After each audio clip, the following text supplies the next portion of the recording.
some bolts off. Still got to get the torch set right. New regulator, everything changes, you know how that gets. But I decided to put this on the hoist so I can get it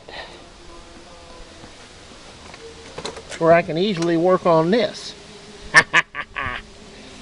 Work smarter, not harder.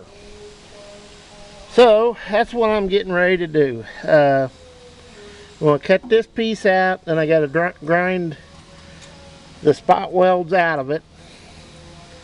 I'll take the 2 disc, the other end I cut out of the other head, auger, and the pilot disc back there, and weld them in. So without further ado, that's what I'm going to try to do real quick. I hope this works. This sure makes it a whole lot easier to work on, I'm telling you. We'll see you in a little bit, guys. I'll give you an update. Okay, guys, I've got the disc out of that other one to where it'll go in and fill that hole up. This pilot will stick through that hole in there. So I'm going to see if I can't get it put into place. Do a little tapping and see what happens. So we'll be back in a minute, guys. Hang on. Well, guys, I got it in there. Now I just gotta do a little bit of welding to hold it. So far the measurement around it's pretty good, so I'm happy.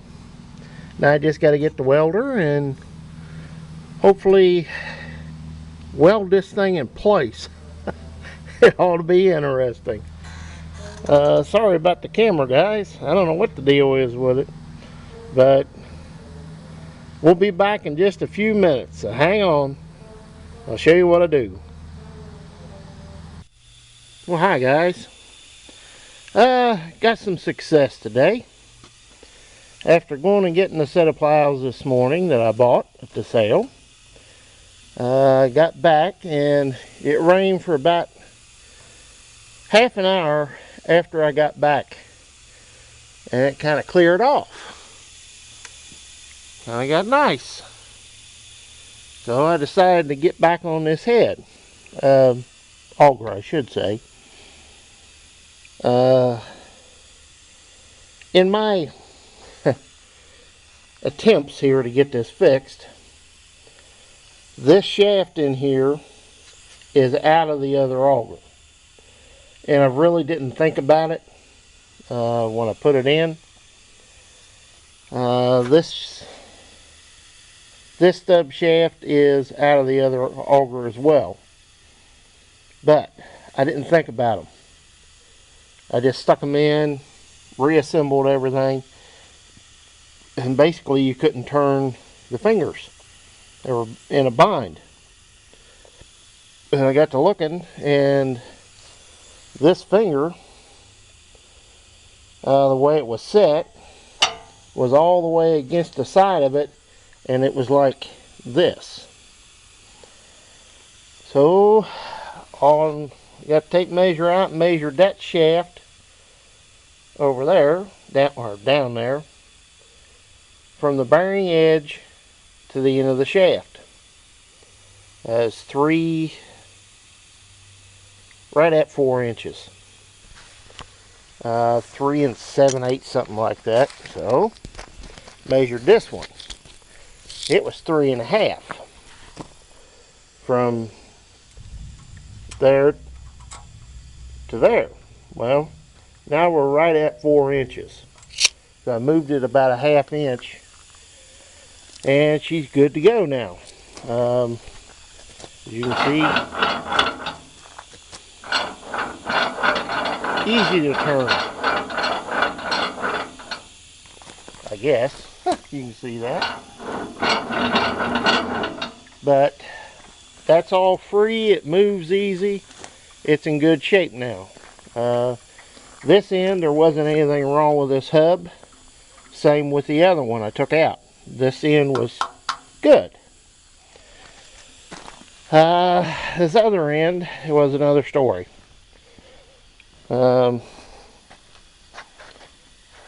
It's welded 7 ways to Sunday, and it's in there. It ain't coming out. I did weld the other hub in there with the pilot hole, so that's good to go. I got a couple of guards replaced and used the big-headed sheet metal screws on them with some what you call the antices, so they'll come off. Now all the rest of these are all nut and bolt, and with that big hunk of bolt sticking up, that catches everything, and morning glories really love to grab that stuff and just go with it.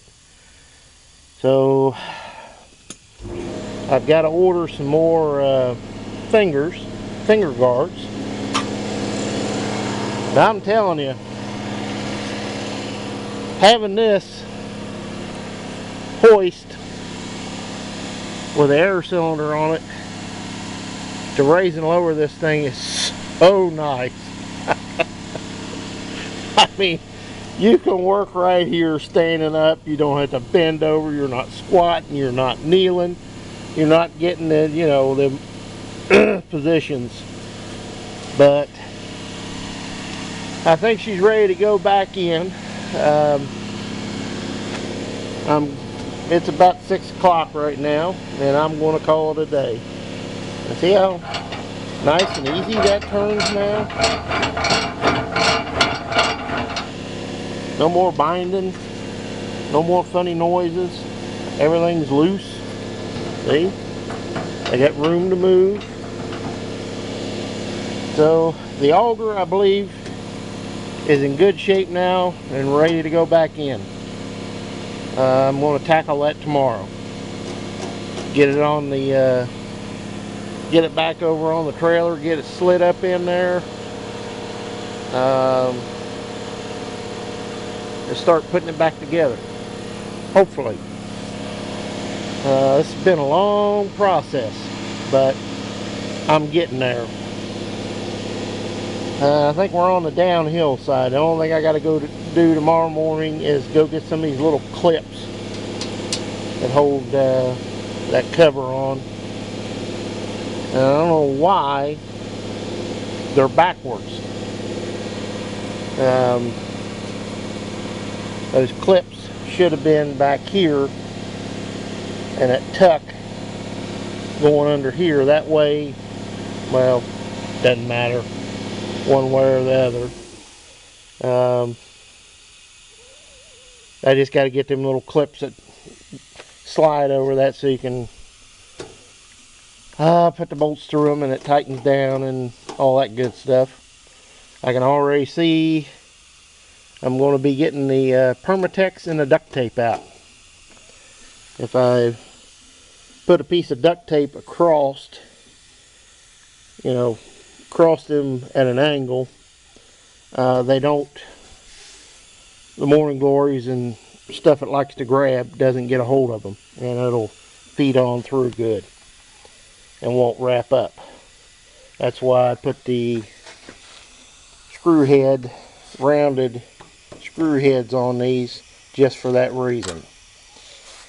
So at any rate, guys, I call this a sounding success, and I'm going to call it a night. I'll put this in tomorrow. It's been a long enough day. So, as always, guys, please comment, rate, and subscribe, and we'll see you next time. I'll let this down.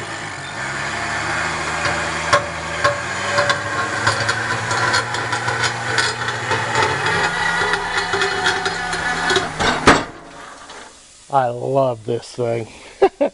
We'll see you next time, guys.